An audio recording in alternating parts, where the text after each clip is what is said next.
J'ai toujours souhaité faire de la recherche qui soit au service des praticiens. Et cette distinction vient concrétiser d'une certaine façon ce souhait. Et pour moi, c'est un honneur extraordinaire.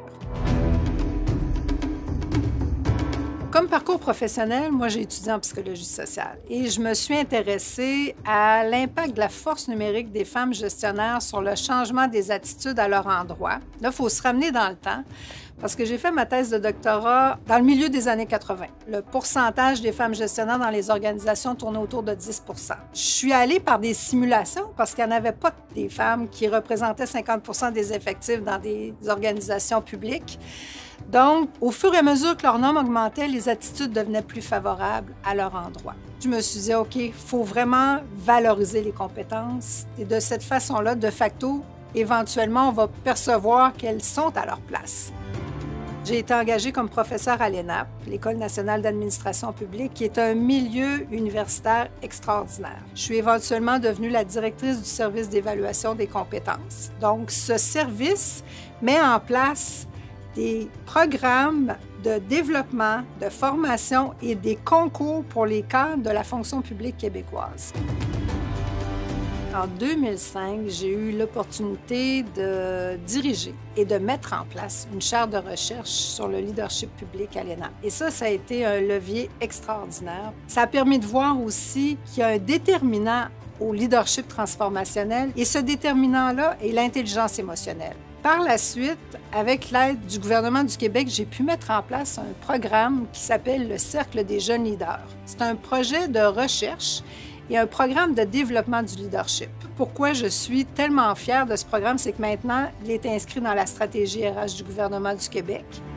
J'ai aussi développé une formation sur le leadership au féminin pour les femmes parlementaires de la francophonie. J'ai pu créer des liens avec certaines femmes parlementaires, dont une qui est en Polynésie française, qui vient d'être nommée vice-présidente de son pays, et elle va me demander d'aller développer des ateliers pour les femmes là-bas. Quand je crois en quelque chose, je suis très persuasive, mais j'ai aussi les données probantes qui démontrent la performance d'un programme. Et je pense que c'est ça qui a été ma force. Je dirais qu'un de mes moteurs, ça a toujours été l'inclusion et la reconnaissance des compétences. Et on voit que dans les milieux où il y a une inclusion paritaire, hommes et femmes, c'est beaucoup plus performant en termes de force de frappe dans la communauté. Et donc, j'ai toujours eu ce souci de faire en sorte que les femmes puissent intégrer les emplois non traditionnels en fonction de leurs compétences pour qu'elles puissent apporter cette étincelle dans les milieux de travail. Comme grande fierté professionnelle, je pense que c'est le legs que j'ai pu faire de la chaire en leadership dans le secteur public. J'ai pu démontrer aussi à la communauté de l'ENAP l'importance de cette chaire-là. Donc, l'Assemblée professorale a accepté qu'on engage un professeur qui devienne nouveau titulaire de cette chaire et ainsi, tout est pérennisé. Le plus grand apprentissage que j'ai pu faire, c'est la persévérance. Mon chemin a été truffé d'embûches, d'enseigner à des gestionnaires qui étaient beaucoup plus âgés que moi sur le leadership, sur la place des femmes, sur les compétences de gestion alors que je sortais de l'université. C'était pas si évident que ça, donc j'ai dû faire ma place. Et parfois, on se fait dire non.